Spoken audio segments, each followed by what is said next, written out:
नमस्कार दोस्तों, स्टडी 91 पर आप सबका हार्दिक स्वागत अभिनंदन है। जल्दी से सभी लोग फटाफट आ जाइए। शानदार महत्वपूर्ण आपको जो है श्रृंखला मिलेगी। शुभ संध्या है आप सबको, ठीक ना। जल्दी से फटाफट आप सभी लोग लाइव आ जाइए। सभी को भैया, सभी को शुभ संध्या। लेकिन एकदम जबरदस्त तरीके से क्लास चलनी चाहिए। जिस स्पीड से चलनी चाहिए वो स्पीड से क्लास नहीं चल रही। कुछ मेरे प्यारे लोग हैं, मैं नाम नहीं लूंगा, ठीक ना। तो जल्दी से सभी लोग आप सब जो है लाइव आ जाइए और शेयर और लाइक भी कर दीजिएगा, ठीक। जो लोग आईपीएल में व्यस्त होंगे वो भी थोड़ा अपने समय को निकाले और पढ़ें, ठीक। तो ये रहा आपको पहले 38वीं सुपर टेट की श्रृंखला है और आप इसमें जबरदस्त तरीके से प्रश्नों को कर रहे हैं। देखिए, भारत का वह अभयारण्य जिसमें हाथियों के सबसे अधिक संख्या पाई गई है, वह कौन सा अभयारण्य है? तो हाथी अभयारण्य जो है, यानी हाथी परियोजना की शुरुआत कब की गई थी? तो 1992 ईस्वी में हाथी परियोजना की शुरुआत गज तमे के नाम से झारखंड के पश्चिमी सिंहभूम जिले से इसकी शुरुआत की गई थी, ठीक। और आपको काजीरंगा, पेरियार, कॉर्बेट या आपको मानस, इनमें से कौन सा अभयारण्य हाथियों की सबसे अधिक संख्या के लिए विख्यात है? तो केरल का पेरियार अभयारण्य जो है, ये पेरियार अभयारण्य हाथियों के लिए प्रसिद्ध माना जाता है, ठीक। वैसे काजीरंगा अभयारण्य एक सिंघे गैंडा के लिए प्रसिद्ध है, जबकि जिम कॉर्बेट आपको शेरों के लिए प्रसिद्ध है।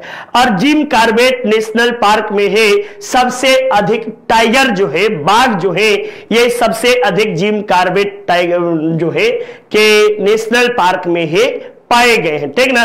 वहीं पे गिर परियोजना जो है, ये आपको 1972 ईस्वी में गुजरात से शुरुआत की गई थी और टाइगर रिजर्व परियोजना की शुरुआत 1993 ईस्वी में, आपके 73 ईस्वी में किया गया था। सारी बातें एक बार देख लीजिए, चूंकि कुछ लोग जल्दी जल्दी बोलने के चक्कर में कुछ लोग कहते हैं कि सर गलती देख लीजिएगा। तो आपको हाथी परियोजना की शुरुआत जो है, परियोजना यानी ये आपको 90 के दशक में इसकी शुरुआत की गई थी और इसकी शुरुआत जो है दशक में शुरुआत की गई, ठीक। यानी 1990 के दशक में शुरुआत की गई और किस नाम से किया गया? तो गज तमे के नाम से इस परियोजना की शुरुआत जो है कहां पे? तो पश्चिमी आपको जो है झारखंड के सिंहभूम जिले में, कहां पे? झारखंड के सिंहभूम जिले में आपको जो है सिंहभूम जिले में इसकी शुरुआत की गई। वहीं पे आपको जो है 1973 ईस्वी में टाइगर प्रोजेक्ट, यानी 1970 के दशक में आपको जो है कि टाइगर परियोजना की शुरुआत की गई और 1972 ईस्वी में आपको शेर परियोजना की शुरुआत की गई, ठीक ना, जिसे आपको गिर परियोजना के नाम से जानते हैं। गिर परियोजना की शुरुआत की गई, ठीक। तो ये बातें आपको पेरियार हाथियों के लिए प्रसिद्ध है। उसके साथ साथ राजाजी राष्ट्रीय उद्यान उत्तराखंड में आपको हाथियों के लिए प्रसिद्ध माना जाता है। नेक्स्ट देखिए, डाप्सन इकाई का प्रयोग किया जाता है। डाप्सन इकाई किसमें? पृथ्वी की मोटाई मापने में, हीरे की मोटाई मापने में, ओजोन परत की मोटाई मापने में या सूर्य के मापने में। तो आपको सूर्य के मापने में मैक का प्रयोग किया जाता है और जबकि डाप्सन ओजोन परत की मोटाई मापने में किया जाता है। ओजोन परत के विषय में आइए देख लेते हैं, ठीक ना। तो ओजोन आपको जो है ये समताप मंडल में पाया जाता है, समताप मंडल में आपको पाया जाता है। ये बातें भी समताप मंडल को स्ट्रेटोस्फीयर के नाम से जाना जाता है, ठीक। ये बातें हुई। अब देखिए, मार्च अप्रैल के महीने में आपको जो है कि उत्तरी ध्रुव में सबसे अधिक जो है ओजोन क्षरण होता है। कब? तो मार्च अप्रैल माह में उत्तरी ध्रुव में ओजोन क्षरण होता है। ओजोन क्षरण सर्वाधिक होता है। क्षरण सर्वाधिक। वहीं आपको जो है दक्षिणी ध्रुव में कब होता है, तो दक्षिणी ध्रुव में आपको जो है ये आपको सितंबर अक्टूबर में दक्षिणी ध्रुव में सबसे अधिक होता है, सितंबर अक्टूबर में। आप सबको पता होगा कि मॉन्ट्रियल प्रोटोकॉल जो था, मॉन्ट्रियल प्रोटोकॉल जो है, प्रोटोकॉल ये किससे संबंधित है, तो ये ओजोन क्षरण से ही संबंधित है। और ये कब हुआ था, 1987 ईस्वी में मॉन्ट्रियल प्रोटोकॉल आपको आया था। साथ साथ ही आप सबको एक महत्वपूर्ण बातें और बता दें कि 16 सितंबर को ओजोन दिवस मनाया जाता है। 16 सितंबर ओजोन दिवस के नाम से आपको जाना मनाया जाता है। ओजोन दिवस इसे कहते हैं 16 सितंबर को। ठीक, तो ये महत्वपूर्ण बातें हुई। नेक्स्ट आप अगले प्रश्न की ओर देखिए। स्वचालित वाहन निर्वातक का सबसे अधिक अविषालु धातु प्रदूषक कौन है? कॉपर है, लेड है, कैडमियम है, या आपको जो है कि मरकरी है? तो स्वचालित वाहन यानी मोटर गाड़ियों से निकलने वाले धुआं में निकलने वाला धुआं जिसे हम CO बोलते हैं, यानी कार्बन मोनोऑक्साइड। ठीक ना, CO कार्बन मोनोऑक्साइड के नाम से जानते हैं। इसमें आपको सबसे अधिक सीसा पाया जाता है, सीसा। ठीक ना, जिसे लेड के नाम से भी जाना जाता है। और इस लेड के कारण आपको कौन सी होती है, तो लंग्स कैंसर जैसे लंग्स कैंसर, ठीक ना, कैंसर जैसी बीमारियां आपको होती हैं, लंग्स कैंसर जैसे। और ये धातु कौन सी है, तो लेड आपको पाया जाता है।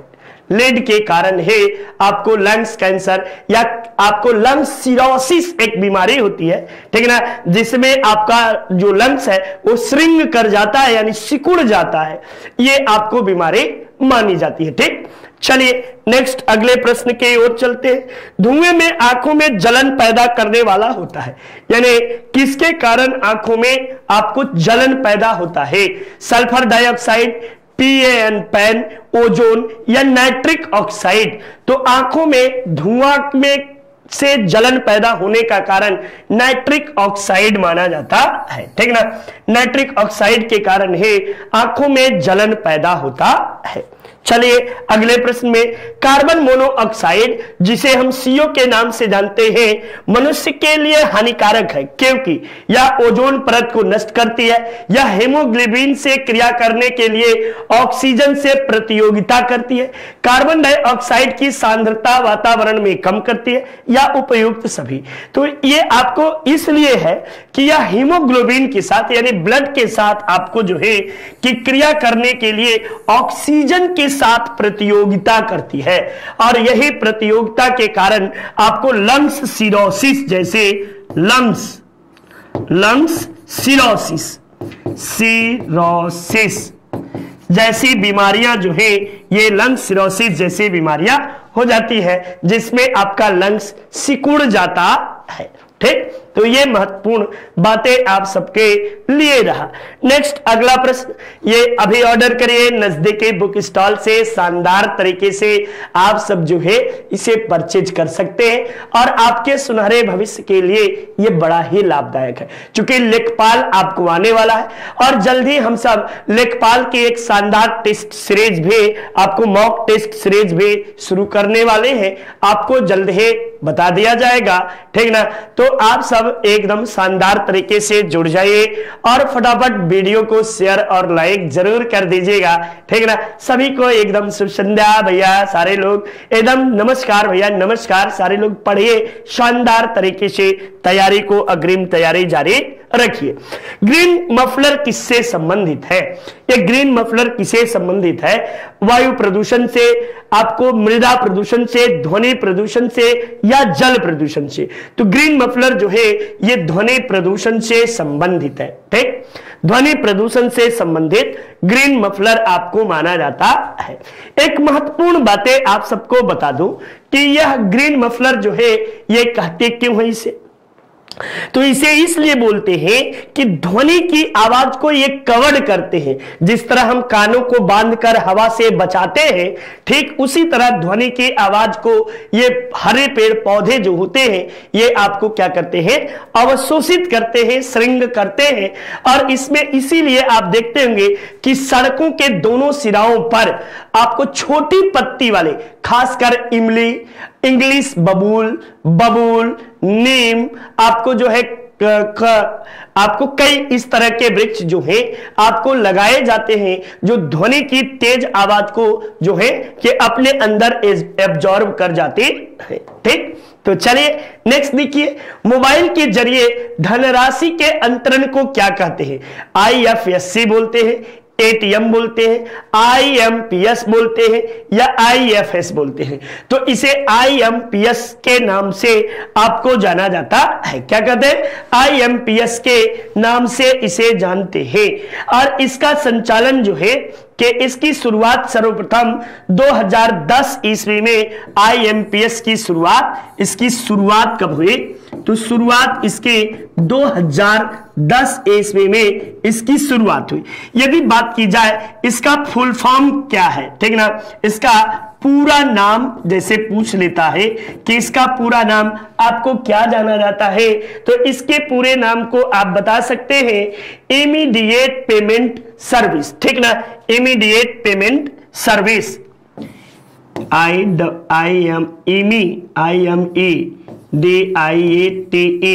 Immediate payment service.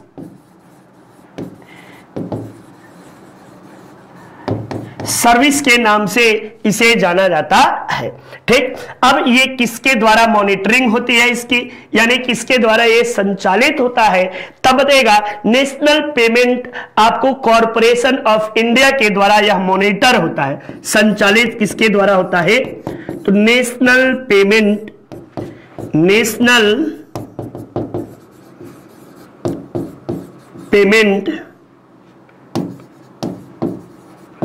इंडिया,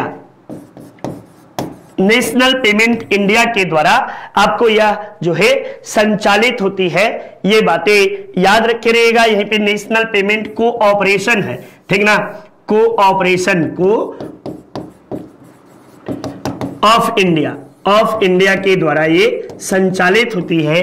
ये बातें देख लीजिएगा, इसकी शुरुआत जो है हुई 2010 में। नेक्स्ट देखिए, ईमेल संदेशों के स्टोरेज एरिया को क्या कहते हैं? आपको क्या कहते हैं? फोल्डर कहते हैं, डायरेक्टरी कहते हैं, मेल बॉक्स कहते हैं या आपको हार्ड डिस्क कहते हैं? तो ईमेल जो स्टोर होता है उसे मेल बॉक्स के अंतर्गत आपको जानते हैं।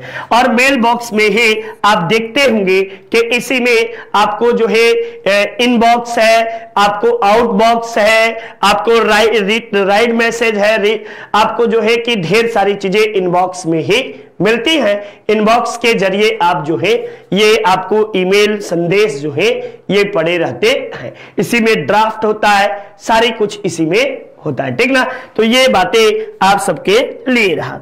नेक्स्ट देखिए, इंटरनेट में प्रलेख की स्थिति के बारे में सूचना कौन देता है? UML देता है, UDL देता है, URL देता है या UHL देता है, ठीक ना। तो आप बताइएगा कि यह काम करने का कौन करता है? तो URL के द्वारा किया जाता है। URL जो होता है यूनिफॉर्म रिसोर्स लोकेटर के नाम से आपको इसे जानते हैं, ठीक। यूनिफॉर्म रिसोर्स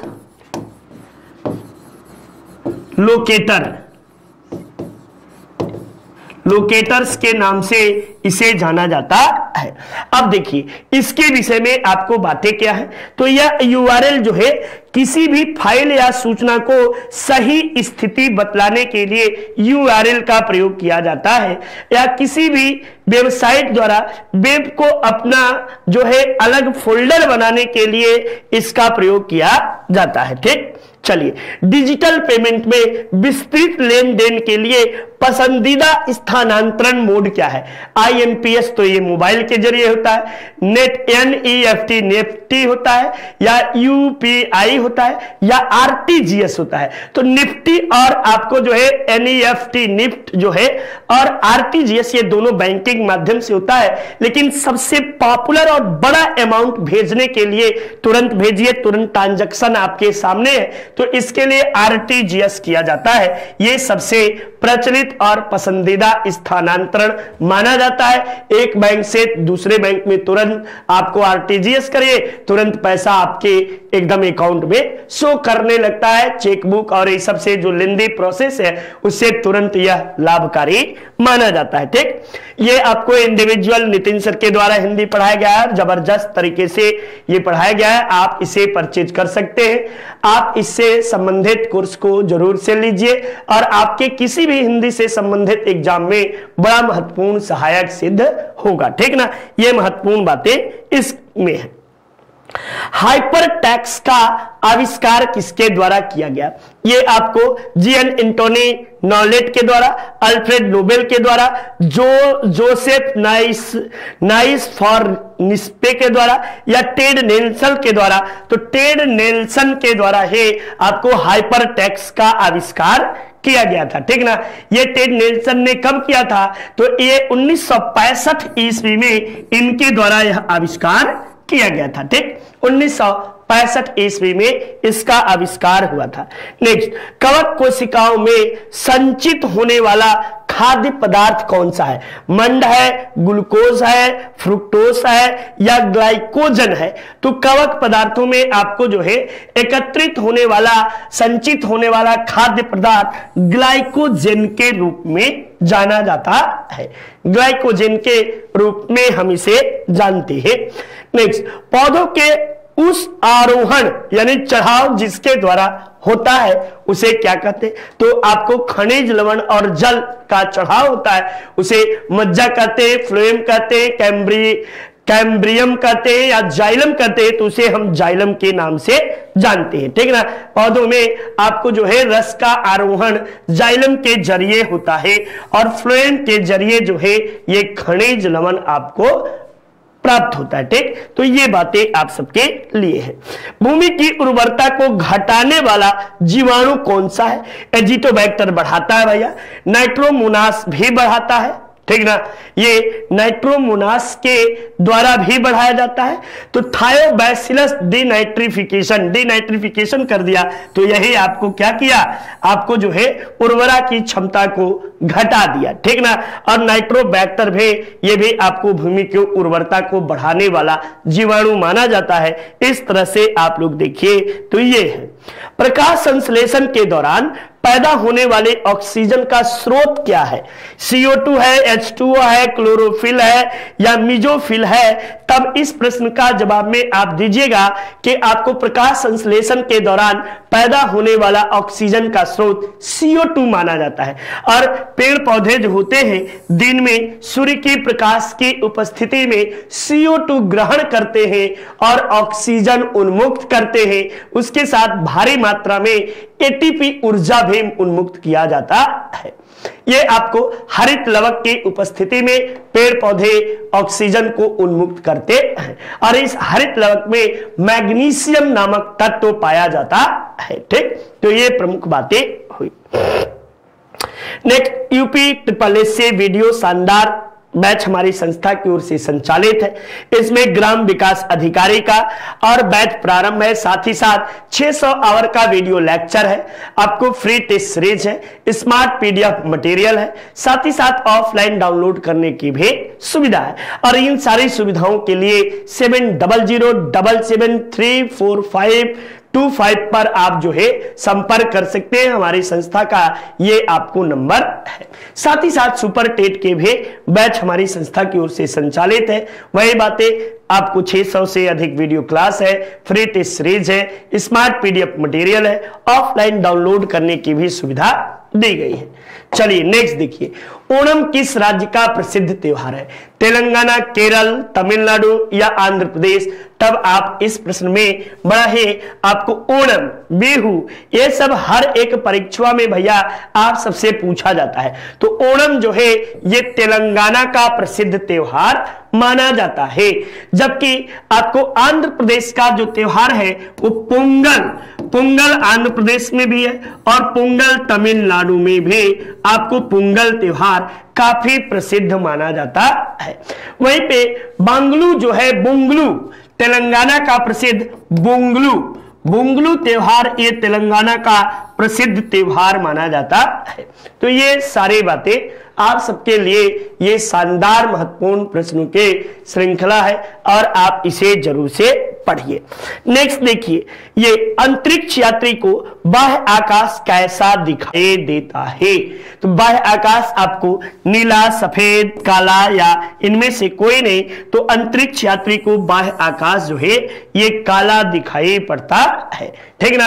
ये आपको काला दिखाई पड़ता है, ये बातें भी आप सबको जानना चाहिए, जानते भी होंगे, ठीक। संयुक्त राष्ट्र संघ के पहले महासचिव कौन थे? तो संजीत बान की मून, नहीं भैया, बान की मून जो है अबे आपको वर्तमान से पहले थे। वर्तमान में कौन है?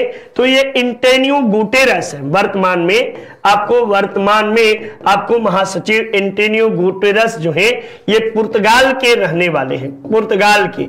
जबकि आपको जो है पहले संयुक्त राष्ट्र संघ के महासचिव कौन थे? तो त्रिगवेली थे और ये कहां के रहने वाले थे? तो नॉर्वे के रहने वाले थे, ठीक ना, नॉर्वे के। और बुतरस घाले कहां के थे? तो ये आपको इन्हीं के समय में 1990 के दशक में संयुक्त राष्ट्र संघ के प्रयास से आपको रूस का विघटन हुआ था, बर्लिन की दीवारें ढा दी गई थी, ठीक ना। और विश्व में अब यहीं से जो अभी तक शीत युद्ध था, शीत युद्ध की स्थिति समाप्त हो जाती है और अमेरिका का मोनोपोली बन जाता है, ठीक। तो ये बातें आप सबके लिए है। नेक्स्ट, भारत में जैव विविधता के ताप स्थल हॉट स्पॉट है कौन कौन? पश्चिमी हिमालय एवं पूर्वी हिमालय, पश्चिमी हिमालय एवं सुंदरवन, पूर्वी हिमालय एवं पश्चिमी घाट और पूर्वी हिमालय एवं शांत घाटी। तब इस प्रश्न में आप जवाब दीजिएगा कि भारत में आपको हॉट स्पॉट की संख्या कितनी है? तो 4 है, ठीक ना, ये 4 है, जिसमें से पूर्वी हिमालय एक हुआ, दूसरा आपको क्या हुआ? तो पश्चिमी घाट हुआ। तीसरे की बात की जाए तब आप जवाब दीजिएगा भारत वर्मा क्षेत्र हुआ, भारत वर्मा क्षेत्र, भारत वर्मा क्षेत्र हुआ। और चौथी की बात की जाए तो आपको जो फोर्थ होगा ये आपको सुंडालैंड, ठीक ना, सुंडालैंड ये आपको माना जाएगा, सुंडा लैंड आपको प्रसिद्ध है। तो ये 4 भारत में जैव विविधता की दृष्टि से हॉट स्पॉट क्षेत्र माने जाते हैं, ठीक। तो इनमें से 2 यही आपको मिलान कर लीजिएगा, ये आपको जो है ये महत्वपूर्ण बातें हैं। चलिए नेक्स्ट देखिए, अकबर ने किसे जगत गुरु की उपाधि प्रदान की थी? तो अकबर, जिसे हम महान अकबर के नाम से जानते हैं और भारतीय इतिहास में इसके द्वारा कई महत्वपूर्ण कृत्य किए गए थे और आपको जो है इनके समय में आपको इसने दीन ए इलाही नामक एक नया धर्म 1582 ईस्वी में चलाया था, जिसे एकमात्र हिंदू व्यक्ति बीरबल के द्वारा अपनाया गया था। जबकि दीन ए इलाही को आपको धर्म की संज्ञा इसकी इनके दरबार में रहने वाले अब्दुल कादिर बदायूनी जो है उन्हीं के द्वारा आपको इसे धर्म का नाम दिया जाता है, ठीक। और साथ ही साथ आपको जो है कि इसके द्वारा जजिया कर, जकात कर, ये बहुत ढेर सारे हैं। तो ये इसने जगत गुरु की उपाधि किसको दी थी? तो विजय हरीश सूरी को इसने जगत गुरु की उपाधि से विभूषित किया था।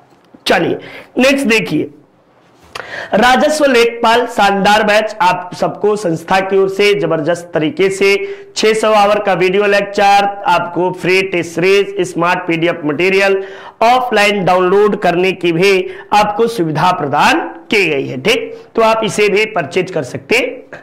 नेक्स्ट देखिए, ये कौन सूफी संत महबूब ए इलाही के नाम से जानता है? ख्वाजा मोइनुद्दीन चिश्ती, आपको बाबा फरीद, कुतुबुद्दीन बख्तियार काकी या शेख निजामुद्दीन औलिया। किसे महबूब ए इलाही के नाम से जाना जाता है? तो महबूब ए इलाही, ठीक ना, ये आपको ख्वाजा मोइनुद्दीन चिश्ती को कहा जाता है कि निजामुद्दीन औलिया को कहा जाता है कि आपको बख्तियार खिलजी को तो आपको महबूब ए इलाही के नाम से निजामुद्दीन औलिया को कहा जाता है, ठीक ना। निजामुद्दीन औलिया ये महबूब ए इलाही के नाम से विख्यात है, ठीक, महबूब ए इलाही के नाम से विख्यात हैं, ठीक ना। तो हम लोग बातें कर रहे थे शेख निजामुद्दीन औलिया के विषय में, और औलिया के विषय में ढेर सारी बातें इतिहास के पन्नों में आपको दर्ज है। ये इनका जन्म कहाँ हुआ था? तो इनका जन्म जो था बदायूं में हुआ था, ठीक ना, जन्म उत्तर प्रदेश के बदायूं में इनका जन्म हुआ था। इनके आपको गुरु कौन थे? तो आपको बाबा फरीद जो थे, बाबा फरीद ये इनके गुरु हुआ करते थे। इनके शिष्य कौन थे? तो निजामुद्दीन औलिया के प्रिय शिष्य जो है ये अमीर खुसरो का नाम सुने होंगे। अमीर खुसरो ये इनके प्रिय शिष्य हुआ करते थे। साथ ही साथ आपको इनके द्वारा एक संप्रदाय भी चलाया गया जिसे हम औलिया संप्रदाय के नाम से जानते हैं, ठीक ना। औलिया संप्रदाय भी इन्हीं के द्वारा आपको शुरू किया जाता है। उसके साथ साथ आपको बता दें कि इन्होंने दिल्ली के 7 सुल्तानों के शासन को देखा था, सुल्तानों के शासन को देखा था। साथ ही साथ आपको जो है कि इन्हीं के द्वारा गयासुद्दीन तुगलक के विषय में एक प्रसिद्ध वाक्य था, हुनुज दिल्ली दुरस्त। हुनुज अभी दिल्ली बहुत दूर है, ये बातें हुनुज दिल्ली दुरस्त, हुनुज दिल्ली दुरस्त, ये वाक्य प्रसिद्ध वाक्य ये किसका है? तो इन्हीं का प्रसिद्ध वाक्य है। ये बातें आप सब जान लीजिए, ठीक। तो ये प्रमुख बातें हुई। चलिए नेक्स्ट देखते हैं, गोद प्रथा पर प्रतिबंध लगाने वाला गवर्नर जनरल कौन था? तो गोद प्रथा इसे हम डॉक्ट्रिन ऑफ लैप्स के नाम से, डॉक्ट्रिन ऑफ लैप्स के नाम से भी इसे जानते हैं। इसे आपको जो है व्यापगत सिद्धांत के नाम से भी जानते हैं, ठीक ना। इसे गोद निषेध सिद्धांत भी कहते हैं, निषेध सिद्धांत, ठीक। तो ये इस नाम से भी जाना जाता है। और इसे भारत में प्रतिबंधित करने वाला कौन था? तो लॉर्ड डलहौजी था, ठीक ना। और लॉर्ड डलहौजी ने आपको गोद निषेध सिद्धांत का सर्वप्रथम प्रयोग किस पर किया था? सर्वप्रथम प्रयोग आपको जो है सतारा राज्य पर किया था। किस पर? सतारा पर। और 1848 ईस्वी में सतारा को गोद निषेध सिद्धांत के तहत ब्रिटिश साम्राज्य में मिला लिया था, ठीक। चले आगे चले, आप सबके साथ रूबरू आगे के चीजों में होते हैं। चलिए जबरदस्त तरीके से आप सब देख रहे हैं। उंगली के नाखून में पाया जाने वाला तत्व कौन सा है? तो उंगली के नाखून में यहां पे प्लस बालों में प्लस त्वचा पर जो है, त्वचा पर आपको जो है ये पाया जाता है। त्वचा पर, बालों पर, ये सभी आपको जो है पाया जाने वाला ये कोई और नहीं कीरोटिन है। अच्छा, कैरोटीन नामक जो है ये भी आपको जो है प्रोटीन पाया जाता है और इसी के कारण इसमें नयापन आता है। नाखून का बढ़ना, बाल का बढ़ना, त्वचा का अपने मूल रंग में आना, ये सब कैरोटीन प्रोटीन के कारण होता है। भारत में अंग्रेजी शिक्षा के आधारशिला रखी गई थी। 1813 के चार्टर एक्ट के तहत, 33 के मैकाले के प्रपत्र के तहत, वुड के डिस्पैच के तहत, तब बताएगा मैकाले के प्रपत्र 1935 के द्वारा भारत में आपको जो है शिक्षा के आधार रखे गई थी। जबकि शिक्षा पर सर्वप्रथम आपको धन खर्च किया गया था। सर्वप्रथम पैसा खर्च करने का प्रावधान, पैसा खर्च करने का प्रावधान, इसी के तहत आपको भारतीयों पर 1 लाख रुपए आपको वार्षिक खर्च करने का प्रावधान किया गया था प्रति वर्ष। और इसके तहत भारतीय शिक्षा पर 10 लाख रुपए आपको वार्षिक खर्च करने का प्रावधान किया गया था। ये बातें आप लोग याद करते चलिएगा। इकाई, दहाई, सैकड़ा, हजार, 10,000, लाख, एक जीरो और बैठा लो भैया, यहाँ पे आपको 10 लाख हो जाएगा, ठीक ना। जबकि वुड के डिस्पैच को आपको जो है भारतीय शिक्षा का मैग्ना कार्टा कहा जाता है। भारतीय शिक्षा का मैग्ना कार्टा के नाम से इसे जाना जाता है। ये प्रमुख बातें आप सबके लिए है। नेक्स्ट देखिए, एलोरा के गुफा मंदिरों का संबंध किससे है? तो एलोरा के गुफा मंदिरों का संबंध बौद्धों से है, बौद्ध एवं हिंदुओं से है, या बौद्ध एवं जैनों से है, हिंदू, बौद्ध एवं जैन से है।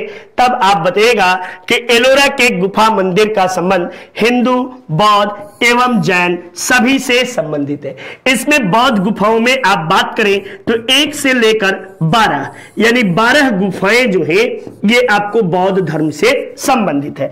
जबकि हिंदू धर्म से संबंधित 12 से लेकर आपको 29 गुफा तक ये किससे संबंधित है? तो लगभग 12 से 29 तक आएंगे तो 17 गुफाएं जो है ये हिंदू धर्म से संबंधित है। वहीं पे आपको जो है 30 से लेकर 34 तक ये आपको कुल 5 गुफाएं जो है ये बौद्ध धर्म से जैन धर्म से संबंधित है।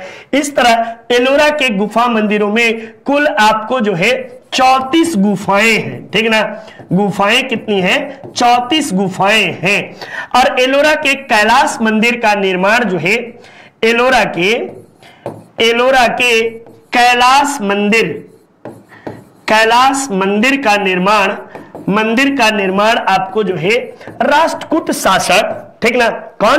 राष्ट्रकूट शासक, आपको राष्ट्रकूट शासक कृष्ण प्रथम, ये याद किए रहेगा, कृष्ण प्रथम के द्वारा आपको कराया जाता है।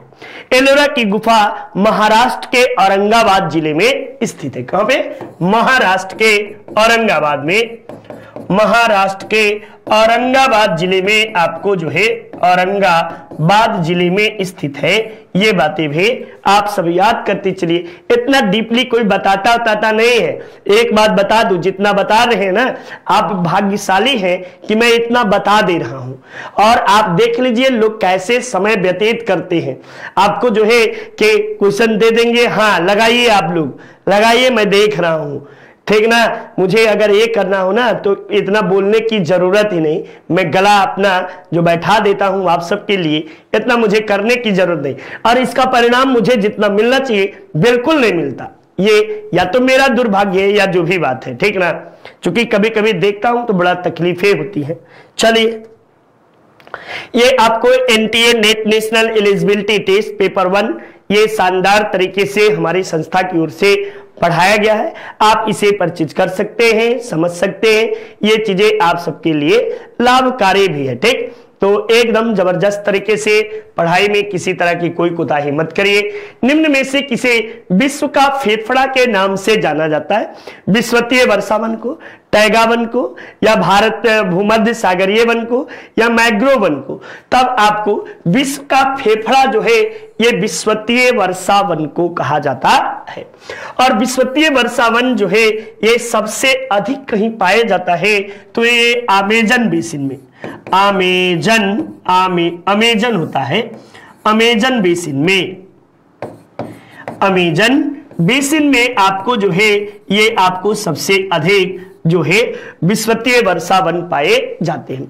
आपको नदी घाटी में कहा जाए तो आपको जो है अमेजन बेसिन में सर्वाधिक जैव विविधता पाई जाती है। सर्वाधिक जैव विविधता आपको नदी बेसिनों में सबसे अधिक यही पाई जाती है। जबकि देश में पूछा जाए तो सर्वाधिक जैव विविधता वाला देश ब्राजील है। सर्वाधिक जैव विविधता वाला देश, विविधता वाला देश जो है वाला देश ब्राजील है। कौन सा है? ब्राजील माना जाता है, ठीक है ना। और ये आपको अमेजन बेसिन में को जो है ये विश्व का लगभग 20% जो ऑक्सीजन है ये अकेले अमेजन बेसिन के द्वारा, अमेजन बेसिन में पाए गए वनों के द्वारा आपको जो है छोड़ा जाता है। ये प्रमुख बातें भी अपने मन मस्तिष्क में बैठा लीजिएगा, जान लीजिएगा, ठीक ना। नेक्स्ट देखिए, आपको भारतीय अंतरिक्ष अनुसंधान संस्थान जिसे हम इसरो कहते हैं, ISRO, Indian space research organisation के नाम से जानते हैं, भारतीय अंतरिक्ष अनुसंधान केंद्र। आपको इसकी स्थापना कब हुई थी? तो 1969 ईस्वी में भारतीय स्पेस रिसर्च इंस्टीट्यूट के आपको स्थापना हुई थी। और 69 में कब हुई थी? तो इसकी स्थापना, मैं एक एक बातें लिख देता हूं, ठीक ना।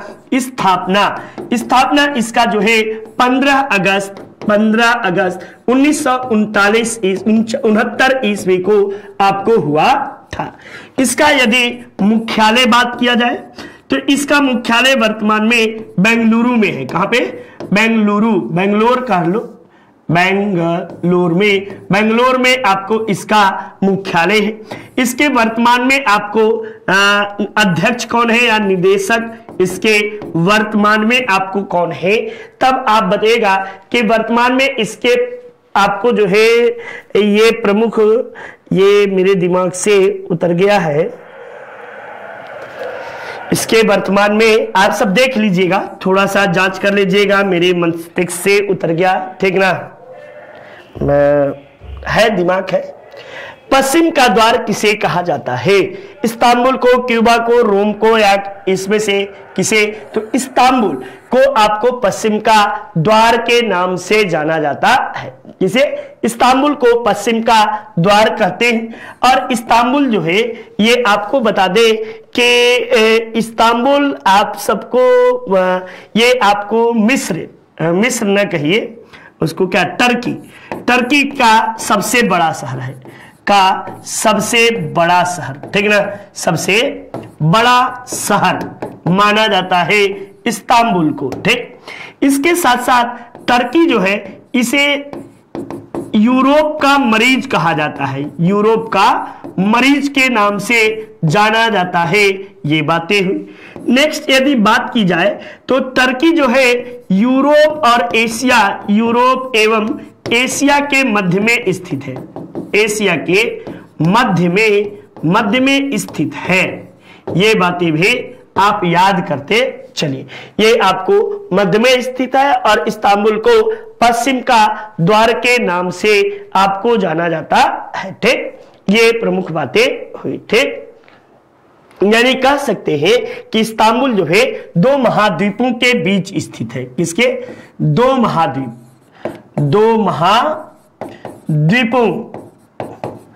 के बीच स्थित,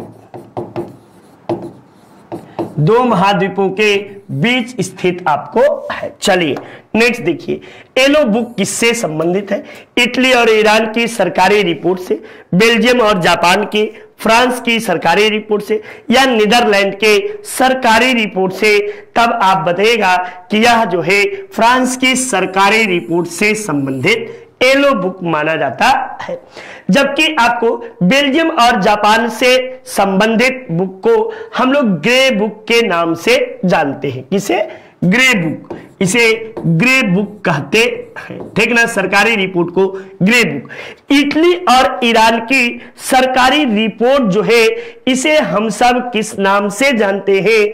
तो इटली और ईरान की इसे ग्रीन बुक के नाम से जाना जाता है। Green book, grey book, green book, ये बातें भी।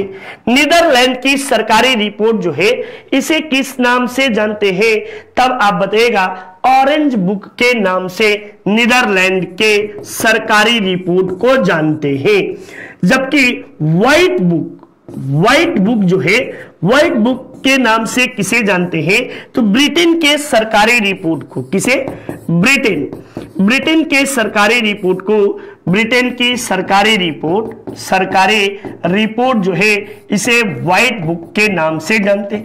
और व्हाइट पेपर के नाम से भारतीय सरकारी दस्तावेज को आपको जो है व्हाइट पेपर के नाम से जाना जाता है।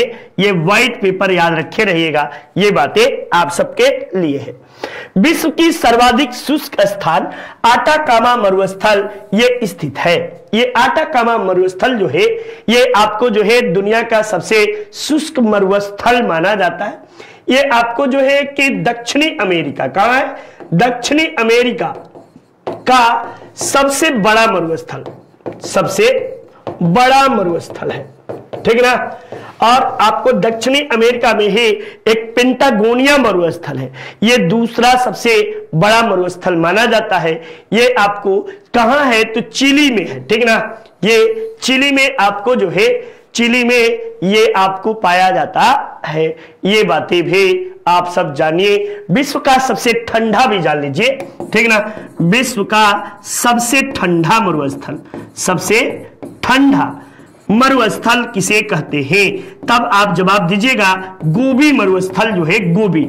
ये कहां है, तो मंगोलिया एवं चीन की सीमा पर, मंगोलिया एवं चीन की सीमा पर आपको स्थित है, ठीक ना। और जब पूछा जाए कि विश्व की सर्वाधिक जनसंख्या वाला, विश्व का सर्वाधिक जनसंख्या, ठीक ना, सर्वाधिक जनसंख्या वाला आपको मरुस्थल कौन है, तब बताइएगा थार मरुस्थल। ये कहां है, तो भारत एवं पाकिस्तान के मध्य आपको थार मरुस्थल है, ठीक ना। जब पूछे कि विश्व का सबसे बड़ा मरुस्थल, विश्व का सबसे बड़ा मरुस्थल, ठीक ना, बड़ा आपको मरुस्थल कौन सा है, तब बताइएगा कि सहारा मरुस्थल जो है विश्व का सबसे बड़ा मरुस्थल माना जाता है, ठीक। अरेबियन मरुस्थल तेजी से फैलता हुआ विश्व का दूसरा सबसे बड़ा मरुस्थल है। यूपी पुलिस शानदार तरीके से कांस्टेबल आपके वर्दे, आपके द्वार एकदम जबरदस्त तरीके से आप सब पढ़िए और आपकी सफलता में हम सबका सहयोग जितना बन सकेगा उतना किया जाएगा, ठीक ना।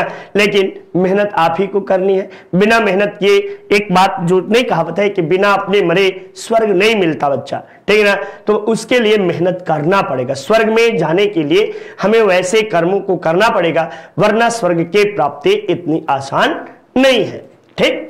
तो चलिए नेक्स्ट देखिए, विश्व का सबसे चौड़ा जलप्रपात कौन है, तो विश्व का खोन जलप्रपात, ग्वालियारा जलप्रपात, एंजिल जलप्रपात या उपयुक्त में से कोई नहीं। तो एंजिल जलप्रपात जो है विश्व का सबसे बड़ा एवं ऊंचा, विश्व का सबसे बड़ा जलप्रपात है, ठीक ना। ये आपको बड़ा जलप्रपात है।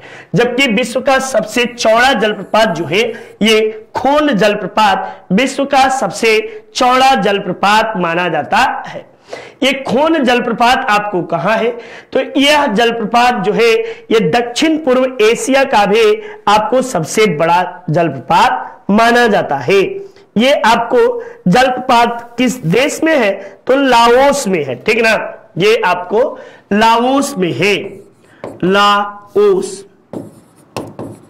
लाओस में आपको यह जलप्रपात स्थित है। दक्षिण पूर्व एशिया का सबसे बड़ा जलप्रपात, ठीक ना, सबसे बड़ा जलप्रपात आपको जलप्रपात माना जाता है। साथ ही साथ में आप इसके विषय में कह सकते हैं यह मेकांग नदी पर है, मेकांग नदी पर आपको स्थित है, ठीक ना। मेकांग नदी को आपको क्या कहते हैं, तो ये दक्षिण पूर्व एशिया की गंगा, दक्षिण पूर्व एशिया की गंगा आपको मेकांग नदी को कहा जाता है। ये बातें भी आप सब लर्न करते चलिए, देखते चलिए, समझते चलिए, जो भी बातें हैं। नेक्स्ट देखिए, भारत का प्रथम केंद्रीय खेल विश्वविद्यालय कहां है? असम में, हरियाणा में, मणिपुर में, दिल्ली में। तो प्रथम केंद्रीय विश्वविद्यालय आपको मणिपुर में है। मैंने केंद्रीय विश्वविद्यालय से संबंधित कई महत्वपूर्ण बातें बताया था, जैसे भारत का प्रथम केंद्रीय विश्वविद्यालय कौन सा है? तो बीएचयू भारत का प्रथम केंद्रीय विश्वविद्यालय, प्रथम केंद्रीय विश्वविद्यालय, ठीक ना। केंद्रीय विश्वविद्यालय आपको कौन है? तो बीएचयू है, ठीक।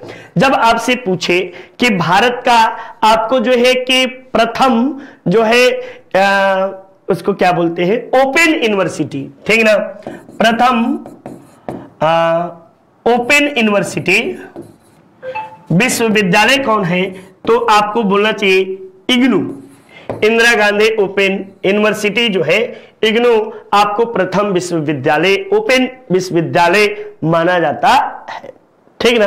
तो ये सारी बातें आपको भारत का प्रथम कृषि विश्वविद्यालय पूछे, कृषि, तब आप क्या बताएंगे? तो पहला कृषि विश्वविद्यालय गोविंद वल्लभ पंत, गोविंद वल्लभ पंत कृषि विश्वविद्यालय पंत नगर आपको जो है ये माना जाएगा। ये दिल्ली में है, दिल्ली में है, ये आपको वाराणसी में है। तो ये सारी बातें आप सब जो है लर्न करते चलिए, समझते चलिए, जानते चलिए, आपकी सुनहरे भविष्य में काम देगा। रोवर्स कप किस खेल से संबंधित है? तो रोवर्स कप जो है ये फुटबॉल से, हॉकी से, लॉन टेनिस से, बास्केटबॉल से, तो आपको हॉकी से संबंधित है। वहीं पे संतोष ट्रॉफी ये बड़ा ही प्रसिद्ध है, फुटबॉल से संबंधित आपको संतोष ट्रॉफी ये बड़ा आपको माना जाता है, ठीक ना।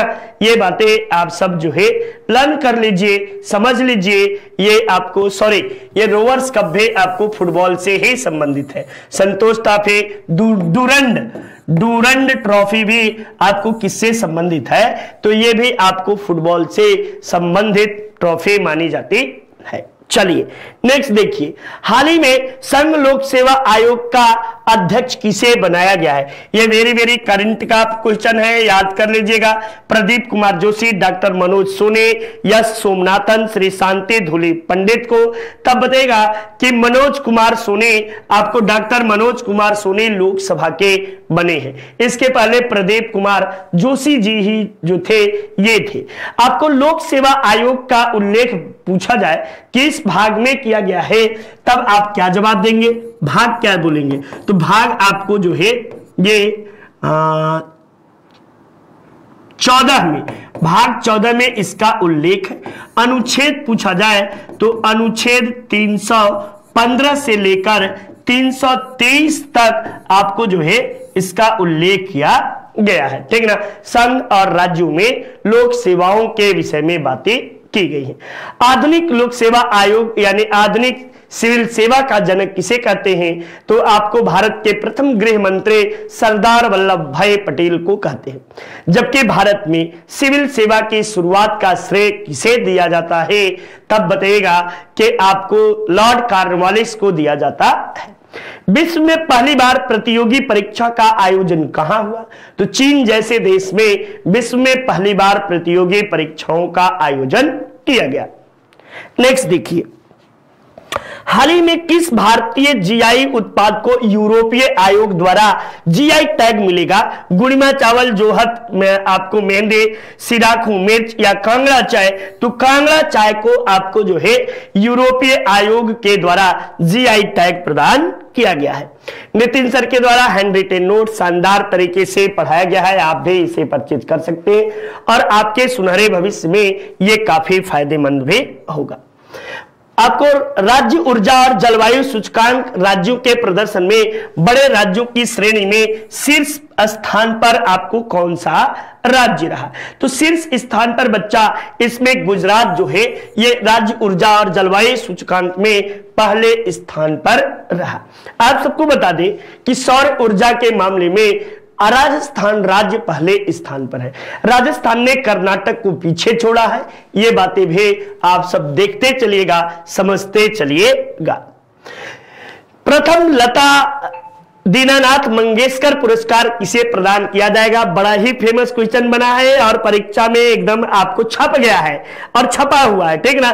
तो ये पुरस्कार आपको भारत के प्रधानमंत्री नरेंद्र दामोदर दास मोदी जी को दिया जाएगा। नरेंद्र दामोदर दास मोदी जी यह पुरस्कार प्राप्त करेंगे। Thailand open international boxing tournament 2022 में भारत ने कुल कितने मेडल जीते? तो भारत के द्वारा आपको जो टोटल मेडल जीता गया बच्चा, वह 3 गोल्ड 4 रजत और 3 कांस्य, यानी आपको 10 मेडल कुल जीता गया। कितने?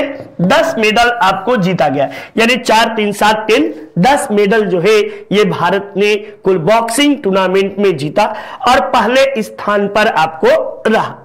हाल ही में माधोपुर घेर मेले का आयोजन कहां किया गया? माधोपुर घेर मेले का आयोजन जो है ये आपको कहां किया गया था? तब बताइएगा कि यह गुजरात में किया गया था। कहां पे? गुजरात में माधोपुर घेर मेले का आयोजन हुआ था। नेक्स्ट, शिवाजी के प्रशासन में पंडित राव द्वारा संभाले जाने वाले मामले। शिवाजी के प्रशासन को अष्टप्रधान के नाम से जाना जाता है, ठीक ना। इसे अष्टप्रधान कहते हैं और इसमें सैन्य व्यवस्था, दान धर्म से संबंधित, न्याय से संबंधित या पत्राचार से संबंधित था। तब बताएगा कि यह दान धर्म से संबंधित मामलों की देखभाल जो है ये आपको पंडित राव करता था, लेकिन इसके साथ ही न्याय संबंधी मामलों को भी पंडित राव के द्वारा ही देखा जाता था। तो ऑप्शन में इस तरह के दोहरे अंकन के कारण बड़ा ही फंसाने वाले आते हैं चीजें। ये आपको कह सकते हो न्याय संबंधी मामले को भी पंडित राव ही देखा करता था, लेकिन ऑप्शन में दोनों बातें हैं, इसलिए पहले वरीयता आपको इस पे दी गई है। नेक्स्ट, वीडियो के शानदार बुक आप सबको लिखने का प्रयास किया गया है और उम्मीद करता हूं लेखपाल जो भी देगा वो जरूर से वीडियो भी पढ़ेगा, ठीक ना। और पढ़िएगा वीडियो के भी प्रश्नों को और देखिएगा कि किस तरह के प्रश्न आपके परीक्षाओं में पूछे गए हैं, ठीक। चलिए नेक्स्ट देखिए, सही सुमिलित करिए। मानव अंतरिक्ष उड़ान का अंतरराष्ट्रीय दिवस कब मनाया जाता है? राष्ट्रीय सुरक्षा दिवस, राष्ट्रीय आपको जो है कि होम्योपैथिक दिवस और विश्व स्वास्थ्य दिवस। तो विश्व स्वास्थ्य दिवस तो 7 अप्रैल को बच्चा मनाया जाता है। कितने तारीख को? 7 अप्रैल को विश्व स्वास्थ्य दिवस के रूप में मनाया जाता है। तो इस तरह से मानव अंतरिक्ष उड़ान 12 को मनाया जाता है। राष्ट्रीय सुरक्षा दिवस जो है ये आपको 11 अप्रैल, ये आपको जो है कि ये 10 अप्रैल को, विश्व होम्योपैथिक 11 को। तो इस तरह पहले का ए, दूसरे का बी, सी और तीसरे का बी, चौथे का डी। ऑप्शन संख्या 2 इज योर राइट आंसर माना जाएगा। आपको 2 जो है ये बिल्कुल सही जवाब होगा, ठीक। तो चलिए नेक्स्ट आपको जो है ये देख लीजिएगा, ये प्रश्न आप सबके लिए है। नेक्स्ट देखिए, देश का सर्वोच्च साहित्यिक पुरस्कार 57वां ज्ञानपीठ पुरस्कार किसे दिया गया? नीलमणि फुकन को, नारायण को, दामोदर मौजा को या रामदरस मिश्र को? तो दामोदर मौजा को आपको जो है ये पुरस्कार दिया गया है, ठीक ना। ये बातें भी याद करते चलिए। बायोगैस एवं संपीड़ित गैस का मुख्य घटक कौन सा होता है? ये मीथेन, प्रोपेन, ब्यूटेन या आइसोब्यूटेन, ब्यूटेन।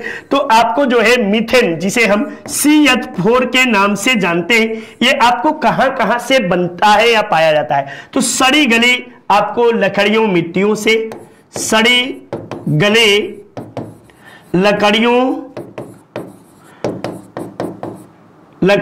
एवं मिट्टियों से, मिट्टी से आपको मिलता है। ये धान के खेत से भी आपको निकलता है। साथ ही साथ जुगाली करने वाले पशुओं के मुख से भी आपको जो है इसका ये निकलता है। तो ये प्रमुख बातें आप सबके लिए है। निम्न के संविधान के अनुसार संघीय मंत्री परिषद में मंत्री अपना पद धारण करते हैं। प्रधानमंत्री के प्रसाद पर्यंत, राष्ट्रपति के प्रसाद पर्यंत, लोकसभा के अध्यक्ष के या राज्यसभा के सभापति, तो आपको राष्ट्रपति के प्रसाद पर्यंत संघीय मंत्री परिषद के मंत्री अपने पद को धारण करते हैं। ठीक ना, ये बातें भी आप सब याद करते चलिएगा। अशोक के सारनाथ स्तंभ में सिंहों के सिर पर रखे हुए महाधर्म चक्र में कितनी तिल्लियां हैं? ये आपको जो है कि कितनी तिल्लियां हैं भाई? ये आपको 12, 22, 32 या 41, ऑप्शन में आपको 32 दे रहा है। ठीक ना, लेकिन वैसे होने चाहिए सारनाथ में कुल तिल्लियों की संख्या 24 होनी चाहिए। ठीक ना, ये आपको 24 तिल्लियां आपको सारनाथ के स्तंभ में पाई गई हैं। ये प्रमुख बातें आप सबके लिए है। ठीक ना, तो ये आप सब शानदार तरीके से जारी रखिए। ठीक है, तो हम सब ये जो है 32 तिल्लियों को, ये 32 तिल्लियां नहीं है बच्चा, ये ऑप्शन ही गलत है, तो इसमें आप 24 तिल्लियां कर लो। ठीक ना, ये सारनाथ के स्तंभ में कुल कितनी तिल्लियां हैं? तो 24 तिल्लियां आपको जो है, ये आपको जो है ये 24 तिल्लियां होंगे। ये महत्वपूर्ण बातें आप सबके लिए है। ठीक, तो इस तरह से आप सबने देखा, शानदार तरीके से प्रश्नों की श्रृंखला को किया। ये आपको एकदम सही तरीके से बना दूं, ये 24 हो जाए। ठीक, तो ये महत्वपूर्ण श्रृंखला रहा और आज आप सबसे यहीं तक मिलते हैं। कल की क्लास में रूबरू होते हैं। चूंकि ऑप्शन जब दे देता है तो दिमाग से चीजें वास हो जाती है। ठीक है ना, ये दिमाग बड़ा ही धोखेबाज है, मैं बार बार कहता हूं आप सबसे, लेकिन शानदार तरीके से आप सबने साथ दिया, इसके लिए नमस्कार। आज शुभ संध्या, आपका दिन मंगलमय हो। जय हिंद, जय भारत।